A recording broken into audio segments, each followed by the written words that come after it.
Hello दोस्तों, I hope आप बहुत ही अच्छे होंगे। इस वीडियो में पढ़ेंगे प्रश्नावली 7.3 के क्वेश्चन करने वाले मेरे दोस्त। देखिए यहाँ पर पहला क्वेश्चन हमने नोट कर दिया। क्या है आपका प्रश्न? कह रहा है कि उस त्रिभुज का क्षेत्रफल ज्ञात कीजिए जिसके शीर्ष है।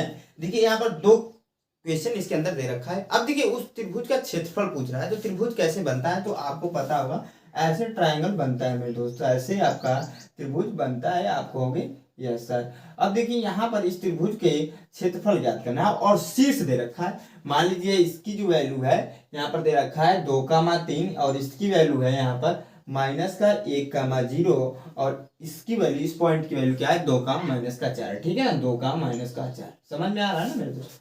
अब देखिए यहाँ पर इसके पहले हमने इस प्रश्नावली से रिलेटेड 2 वीडियो ऑलरेडी कर रखा है, बना रखा है। तो वो आपने वीडियो नहीं देखी तो वो वीडियो जाकर जरूर देखिए, क्योंकि वहां पर मैंने बताया है कि त्रिभुज का क्षेत्रफल जब शीर्ष दिए हो तो कैसे निकालते हैं। फार्मूला होता है सेपरेट, मैं यहाँ पर नोट करूंगा उस फार्मूले को। तो देखिए फार्मूला क्या होता है आपका, पहले मैं उसी को नोट कर दे रहा हूँ। त्रिभुज का क्षेत्रफल का फार्मूला होता है 1/2, सूत्र होता है 1/2 x1 ब्रैकेट में फिर हो जाता है स्मॉल वाले में y2 माइनस का y3 प्लस x2 ब्रैकेट में हो जाता है स्मॉल में y3 माइनस का y1 plus x3 small bracket में हो जाता है y1 माइनस का y2। यही फार्मूला होता है आपका। यहाँ पर ब्रैकेट बंद कर देंगे। देखिए ये बड़ा सा जो फार्मूला है ना, इसका एक याद रखने का ट्रिक है, उसको मैंने वहां पर बहुत अच्छे से डिस्कस किया है। यहाँ पर भी मैं बता देता हूँ कि आपको कैसे याद रखना है। तो मान लीजिए मैंने क्या किया कि इसको लिख दिया 1/2 और एक चीज में देखेंगे, जो बड़े ब्रैकेट के अंदर सिर्फ x है और जो छोटे ब्रैकेट के अंदर सिर्फ y है और कुछ नहीं है ना। और जो बड़े ब्रैकेट है उसके अंदर देखिए यहाँ पर x1 भी प्लस में, x2 भी प्लस में, x3 भी प्लस में। छोटे ब्रैकेट के अंदर या तो प्लस में लेकिन या माइनस में। समझ में आ रहा है ना? तो इस कंडीशन के हिसाब से हम लिख सकते हैं कि x ब्रैकेट में y माइनस का y, या तो लिख सकते हैं, यह कोई बड़ी बात नहीं है लिखना। आप कहोगे यस सर, इतना लिख दिया प्लस x फिर से ब्रैकेट में लिख दिया y माइनस का y प्लस x फिर से ब्रैकेट में लिख दिया y माइनस का y। समझ में आ रहा है ना? इतना लिख लीजिए। समझ में आ रहा है? इतना लिखने में कोई प्रॉब्लम तो नहीं होगा ना? अब देखिए यहाँ पर नंबरिंग किया गया है x1 y2 y3, तो यहाँ पर सीधा चल रहा है। तो आप क्या कीजिए ना, एक सर्किल बना लीजिए। सर्किल मतलब वृत्त होता है मेरे दोस्त। इसको मैं अच्छे से यहाँ पर डायग्राम को बना लेता हूँ। मान लीजिए ऐसे एक सर्किल है मेरे दोस्त। समझ में आया ना? कितना भी कर लूँ उतना अच्छा तो नहीं बनने वाला है जितना मतलब नोटबुक में बन जाता है। अब देखिए यहाँ पर क्या है, ऐसे मान लीजिए हम लोग चल रहे हैं। यहाँ पर 1 है, यहाँ पर 2 है, यहाँ पर 3 है। 1 से स्टार्ट कीजिए इसमें लिखना। समझ में आ रहा है ना? 1 से स्टार्ट कीजिए। तो 1 यहाँ पर लिखिए, उसके बाद 2 है तो 2, उसके बाद 3 है तो 3। समझ में आया ना? अब 1 को छोड़ दीजिए, 2 से स्टार्ट कर लीजिए, क्योंकि 1 हमने कर लिया। 1 के बाद 2, 2 से स्टार्ट कर लिया, 2 के बाद 3, 3 लिख दिया। 3 के बाद क्या आ जा रहा है? आप कहोगे 1 आ जा रहा है पुनः, तो 1 यहाँ पर लिख दीजिए ना। देखिए 2 मैच कर रहे होंगे। समझ में आ रहा है? ये बहुत आसान तरीका है याद करने का इसको। और उसके बाद से देखिए यक्स 2 भी होगा, 2 के बाद क्या है 3, तो 3, 3 के बाद क्या है 1 है तो 1, 1 के बाद क्या है 2 है तो 2। बस यही तो फार्मूला है ऊपर भैया, और कुछ तो नहीं है। तो ऐसे आप लोग आसानी से याद रख सकते हैं। बस याद रखने के लिए मैंने यहाँ पर बता दिया आप लोग को कैसे याद रखना। नहीं तो वैसे अगर आप रटने लग जाओ तो बहुत टाइम लग जाएगा। समझ में आ रहा है ना? तो मैं इसको मिटा देता हूँ मेरे दोस्त। अब देखिए ध्यान से, यहाँ पर ध्यान से देखिएगा। मैंने यहाँ पर एक ट्रायंगल बना रखा है, इसको बनाने की आवश्यकता नहीं है। सिंपली यहीं पर आप directly x1 y1 x2 y2 x3 y3 की वैल्यू को यहाँ पर एज्यूम कर लीजिएगा। तीनों निर्देशांकों में से किसी को भी, समझ में आ रहा है? तीनों शीर्षों में से किसी को भी एज्यूम करके इस फॉर्मूले में रखकर सोल्व कर देंगे, आंसर आ जाएगा। कोई दिक्कत की बात भी नहीं रहेगी। कोई भी एग्जामिनर आपका 1 नंबर भी नहीं काटेगा। समझ में आ रहा है? लेकिन आप लोग को समझने के लिए एक चीज ध्यान रखिए, यह बनाया है और आपका यह ट्रायंगल ग्राफ में होता है। ग्राफ कैसे बनता है? तो ऐसे ग्राफ बनता है। अभी तक तो आपको आना चाहिए, क्योंकि यह प्रश्नावली कंप्लीट होने वाली है, क्योंकि यह लास्ट प्रश्नावली है इस चैप्टर की। तो अब देखिए यहाँ पर हम लोग नाम दे, यहाँ पर जो है वैल्यू को मान लेते हैं कि इसे आप लोग मान लीजिएगा x1 y1 x2 y2 x3 y3। ठीक है ना? अब इस फार्मूले में लाकर रख दीजिए। तो 1/2 पहले क्वेश्चन के लिए हम कर रहे हैं, तो यहाँ पर नोट कर दीजिएगा। पहला क्वेश्चन है हमारा। समझ में आ रहा ना? पहला क्वेश्चन के लिए हम कर रहे हैं। यहाँ पर भी आप कर सकते हो कि यह वहीं पर देखिए ध्यान से, वहीं पे देख लीजिए आपका 1/2 1/2 कहोगे। ठीक है, x1 के स्थान पे यहाँ पे ऊपर क्या है, x1 के स्थान पे 2 है तो 2। एक चीज ध्यान रखिएगा, यहाँ पर जो x1 y1 माना है आप इसको भी मान सकते हैं x1 y1, और यहाँ पर x3 y3 जिसको माना है आप इसको मान सकते हो, उससे हमारे मान में कोई डिफरेंस नहीं होगा। इतना समझ में आ रहा है ना। अब देखिए x1 की वैल्यू 2 है तो 2 रख दिया हमने, y2 माइनस का y3 है फॉर्मूले में, तो y2 की वैल्यू कहोगे भैया 0 है तो 0 रख लीजिए। अब y3 की वैल्यू माइनस का 4 है तो माइनस, अब ब्रैकेट में कर लीजिए माइनस का 4। तो यहाँ पर देखिएगा अगर आप माइनस और माइनस का भैया गुणा करा दें तो क्या कहोगे कि आप प्लस का 4 हो जाएगा, तो कहोगे यस सर प्लस का 4 हो जाएगा। तो 4 यहाँ पर प्लस का नोट कर देंगे। आप प्लस x2 की वैल्यू क्या है, तो x2 की वैल्यू यहाँ पर देखिए माइनस का 1 है तो इसको ब्रैकेट में कर लेंगे -1 और स्मॉल ब्रैकेट में हो जाएगा फिर से y3 माइनस का y1। तो y3 की वैल्यू क्या है माइनस का 4 तो -4, और y1 की वैल्यू क्या है 3 है, और यहाँ पर फार्मूले में माइनस है तो माइनस का 3 हो जाएगा। ठीक है ना। आगे बढ़ जाएंगे तो प्लस यहाँ पर क्या है x3 की वैल्यू क्या है 2 तो 2 रख देंगे। अब y1 की वैल्यू क्या है, तो y1 की वैल्यू 3 है तो 3, y2 की वैल्यू यहाँ पर 0 है तो माइनस हो जाएगा 0 क्योंकि यहाँ पर माइनस था। आगे हम सोल्व करेंगे मेरे दोस्त, तो यहाँ पर नोट कर दीजिएगा त्रिभुज, यहाँ पर जरूरी है इसको नोट करना कि त्रिभुज का क्षेत्रफल, और यहाँ पर इसके आगे नोट कर लीजिएगा यहाँ पर क्वेश्चन 1। ठीक है, समझ में ना आया। अब यहाँ पर नोट करेंगे त्रिभुज का क्षेत्रफल बराबर 1/2, सोल्व कर दीजिए इसको तो 2, इसका देखिए यहाँ पर हो जाएगा 4 × 4 आ जाएगा, यहाँ पर इसका इसमें गुणा होगा -1 हो जाएगा, इसका इसमें देखिए जोड़ेंगे तो माइनस का 7 आ जाएगा, ब्रैकेट में लिख लेंगे इसको प्लस का 2 और 2 इंटू यहाँ पर देखिए प्लस का 2 है तो 2 नोट कर दिया, इंटू में 3 ही बच रहा है तो 3। ठीक है ना, क्योंकि यहाँ पर तो 0 था। आपका त्रिभुज का क्षेत्रफल बराबर हो जाएगा 1/2, सोल्व करेंगे देखिए 2 चौको 8। ठीक है, 2 चौको 8 अच्छे से बना देते हैं 8। उसके बाद से आगे बढ़ेंगे, यहाँ पर माइनस और माइनस से गुणा होगा तो प्लस हो जाएगा, 1 का गुणा 7 में होगा तो 7 ही आ जाएगा, इसका इसमें होगा तो प्लस का 6 आ जाएगा आपका।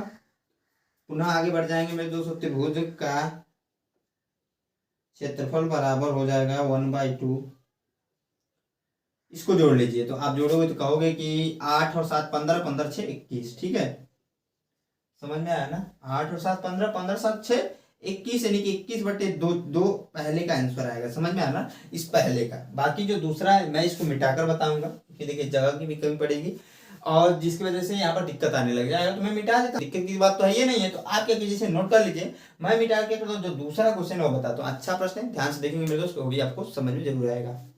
हाँ दोस्त आगे बढ़ेंगे, देखिए इसमें जो दूसरा क्वेश्चन है उसको हम लोग सोल्व कर लेते हैं। अब देखिए हमने फार्मूला नहीं बिठाया, साथ में इस ट्रायंगल को नहीं मिटाया, तो अब क्या करेंगे यहाँ पर पुनः इसको भी मान लेते हैं -5 है या -1 और 3 माइनस का 5 और साथ में 5, 2। आप मन करे तो ऐसे लगाइएगा, नहीं तो आप यहीं पर मान सकते हैं, यहीं पर एज्यूम कर सकते हैं मेरे दोस्त। इसे x1, इसे y1, इसे x2, इसे y2, इसे x3, इसे y3। ठीक है, और इन सभी वैल्यू को लाकर इस फार्मूले में रखकर इस दूसरे वाले क्वेश्चन की आंसर ला सकते हैं। कैसे, तो ध्यान से देखिए, मान लीजिए हमने दूसरे क्वेश्चन के लिए यहाँ पर देख रहे हैं तो इसको ऐसे नोट कर दीजिएगा, इससे पता चलेगा। अब देखिए यहाँ पर फार्मूला है, डायरेक्टली मैं लगाता हूँ, अप्लाई करता हूँ। त्रिभुज का क्षेत्रफल बराबर हम कह सकते हैं 1/2, ब्रैकेट में क्या हो जाएगा, ध्यान से देखिए x1 है तो आप कहोगे x1 की भैया यहाँ पर वैल्यू -5 है तो -5 में रख दे रहा हूँ। ठीक है, उसके बाद से कहोगे y2 - y3 है तो यहाँ पर y2 की वैल्यू -5 है भैया, तो y2 की वैल्यू -5 रख दिया। y3 की वैल्यू 2 है और इस फार्मूले में भी माइनस है तो -2 हो जाएगा। समझ में आया ना। प्लस x2 की वैल्यू क्या है, तो आप कहोगे x2 की वैल्यू 3 है भैया तो 3 रख लेते हैं। समझ में आ रही, यही बोलोगे ना आप लोग, साथ साथ जो मैं पढ़ाता हूँ ना उसको बोलते रहिए। जब कहता हूँ ना बोलिएगा तो आप लोग बोलिए, ये मत सोचिए कि क्या बोलने से क्या होगा। भैया बोलने से कुछ तो होता होगा, तभी मैं चिल्ला चिल्ला कर बोल रहा हूँ ना, साथ बोलिए। जिससे क्या होगा, देखिए आप मोबाइल में देख रहे हैं वीडियो को और अकेले बैठ कर देख रहे हैं, क्लासरूम में तो है नहीं कि थोड़ा सा वहां पर क्या होता है, जब क्लासरूम में आप बैठोगे ना तो बगल में देखोगे, बगल में दोस्त रहेगा उससे बातें करोगे, यहाँ तो कुछ है नहीं, डिस्टर्बेंस कुछ है ये नहीं है, तो थोड़ा सा बोलिए साथ साथ में तो अच्छा लगेगा। समझ में आ रहा है ना, अच्छा रहेगा आपके लिए। हमको लगेगा कि नहीं वो तो बात की बात है ना, क्योंकि हम तो देख ही नहीं रहे कौन वीडियो देख रहा है कौन नहीं। लेकिन अगर आप कमेंट उसमें कमेंट करके रिप्लाई करेंगे तब मैं जानूंगा कि किस स्टूडेंट ने मेरे दोस्त वीडियो देखा है। समझ में आ रहा है ना। अब देखिए प्लस का 3 हो जा रहा है, x2 की वैल्यू, y3 माइनस का y1, y3 की वैल्यू 2 है तो 2 रख देंगे। y1 की वैल्यू यहाँ पर देखिए -1 है, समझ में आ रहा है ना, 2 है, इसकी वैल्यू है माइनस, ऑलरेडी फार्मूले में माइनस, और y1 की वैल्यू है -1। तो आप क्या कीजिए, इसका इसमें गुणा कराएंगे तो आप कहोगे कि माइनस और माइनस का गुणा होता है तो प्लस होता है, तो मैं डायरेक्टली +1 लिख देता हूँ, ठीक है ना। +1 ब्रैकेट बंद। अब प्लस x3 की वैल्यू क्या है, x3 की वैल्यू 5 है तो 5, और y1 माइनस का y2, y1 की वैल्यू क्या होगी -1 है तो -1 रख देंगे, y2 की वैल्यू -5 है तो यहाँ पर माइनस फार्मूले में ऑलरेडी है और -5 ऐसे हो जाएगा, माइनस माइनस का गुणा तो कहोगे कि प्लस हो जाएगा, तो +5 में नोट करता हूँ और ब्रैकेट बंद, और उसके बाद बड़ा ब्रैकेट भी बंद हो जाएगा आपका। समझ में आना। आगे बढ़ेंगे, त्रिभुज का क्षेत्रफल बराबर हो जाएगा 1/2, आगे सोल्व कर लेंगे। -5 इसको जोड़ देंगे तो -7 हो जाएगा, +3 इसको जोड़ेंगे तो क्या हो जाएगा 3 हो जाएगा, +5 यहाँ पर -1 है और +5 है तो घटेगा, तो क्या आ जाएगा +4 हो जाएगा, ब्रैकेट हो जाएगा बंद। त्रिभुज का क्षेत्रफल बराबर हो जाएगा 1/2, समझ में आ रहा है ना। इसका इसमें हो जाएगा गुणा, तो माइनस और माइनस का गुणा हो तो आपको होगी प्लस होता है सर, माइनस और माइनस का गुणा होता है तो होता है प्लस। अब 5 गुणा करा दे 7 में तो 35 हो जाएगा, ठीक है ना। उसके बाद इसका इसमें गुणा होगा तो +9 और इसका इसमें गुणा होगा तो +20, ठीक है। समझ में आया ना। तो त्रिभुज का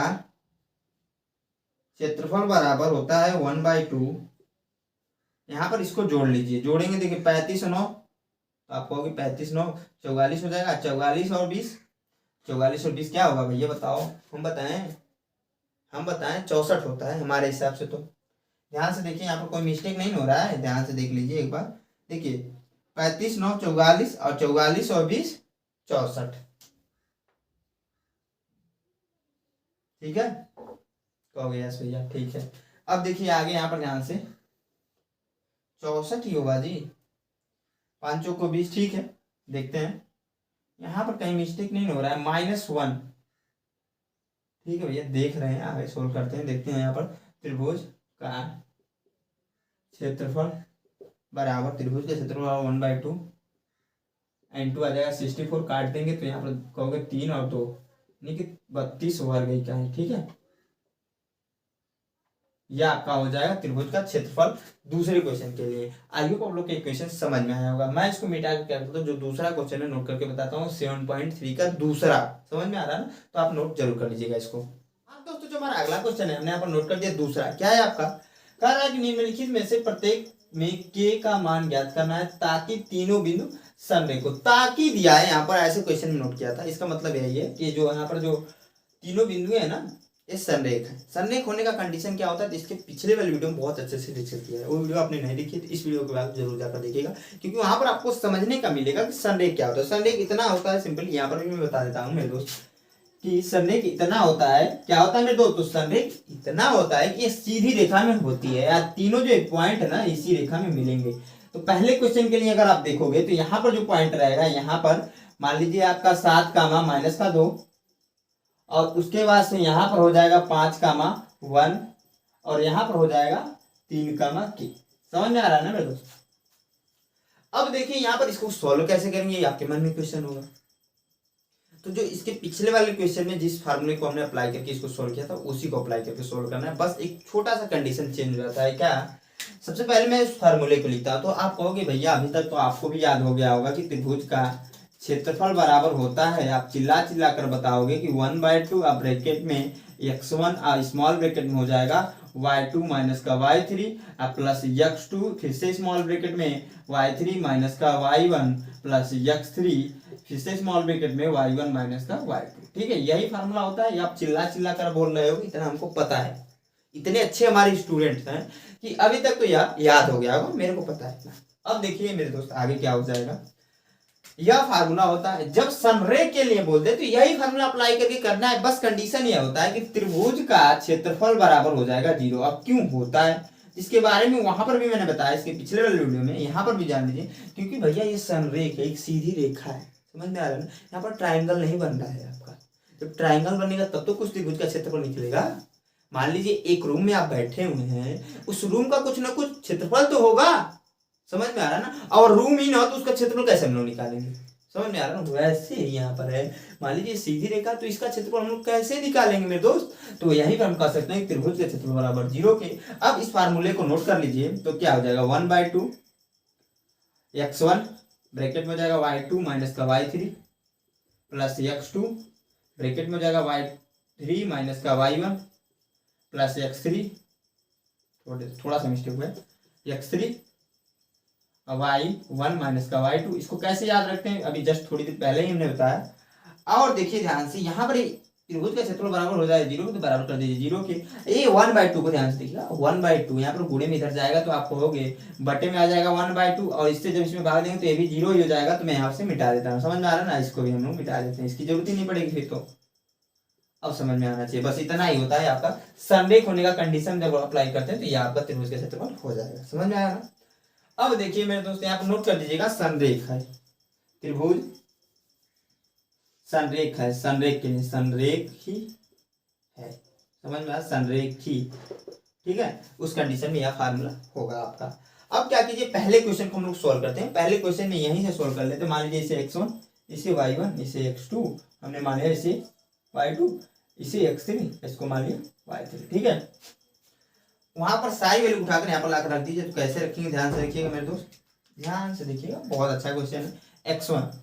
x1 की वैल्यू 7 है तो 7 रख दीजिए, x1 के स्थान पर 7 रख देंगे, y2 माइनस का y3 सेम वही का जो इसके पिछले वाले क्वेश्चन में किया था। y2 की वैल्यू क्या है यहाँ पर, y2 की वैल्यू 1 है तो 1 माइनस y3 की वैल्यू क्या है, y3 की वैल्यू है k है तो k, ठीक है, ब्रैकेट हो जाएगा बंद, प्लस x2 की वैल्यू ध्यान देखिए, x2 की वैल्यू 5 है तो 5, उसके बाद से आपका हो जाएगा y3 माइनस का y1, y3 की वैल्यू क्या है आपका हो गया k है सर, तो k रख लीजिए, अब माइनस में माइनस लिख देंगे, y1 की वैल्यू यहाँ पर देखिए माइनस का 2 है, तो माइनस और माइनस का गुणा होगा तो आपको हो गई सर प्लस हो जाएगा, समझ में आ रहा है ना। तो प्लस कर लेते हैं हम लोगों के लिए, तो प्लस का 2 हो जाएगा यहाँ पर, अब ब्रैकेट हो जाएगा बंद, प्लस यहाँ पर है प्लस x3 की वैल्यू क्या है, तो आप होगी x3 की वैल्यू यहाँ पर ध्यान से देखिएगा 3 है, तो 3 रख लेंगे हम लोग। जब 3 रख देंगे तो ब्रैकेट में हम नोट करेंगे y1 माइनस का y2, तो y1 की वैल्यू आपको होगी सर 2 है माइनस का, और y2 की वैल्यू 1 है, तो -2 माइनस का 1, ठीक है।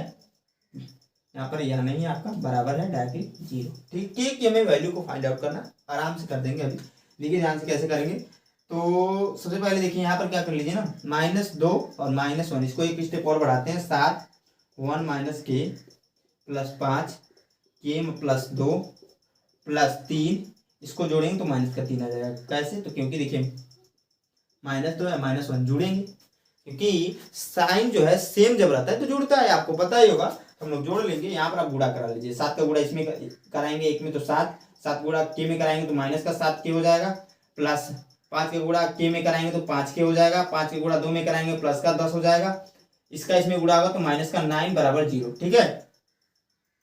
अब देखिए आगे सोल्व कर लेंगे यहाँ पर, तो आगे 7 उसको रहने दीजिए, यहाँ पर देखिए प्लस माइनस का 7k प्लस का 5k घटेगा तो माइनस का 2k हो जाएगा, समझ में आया ना, माइनस का 7k अब प्लस का 5k घटेगा तो माइनस का 2k, प्लस का 10 और प्लस का 7 जोड़ेंगे तो प्लस का 17 हो जाएगा, समझ में आया ना, प्लस का 10 प्लस का 7 जोड़ेंगे तो प्लस का 17, और माइनस कर दे अगर 9 तो क्या आ जाएगा, तो आप कहोगे कि अगर माइनस कर दें हम लोग 9 तो आ जाएगा यहाँ पर 8, समझ में आ रहा है ना, तो यहाँ पर रख लेंगे प्लस का 8 हो जाएगा, समझ में आ रहा है, बराबर 0, क्योंकि प्लस 17 बड़ा था, समझ में आया ना।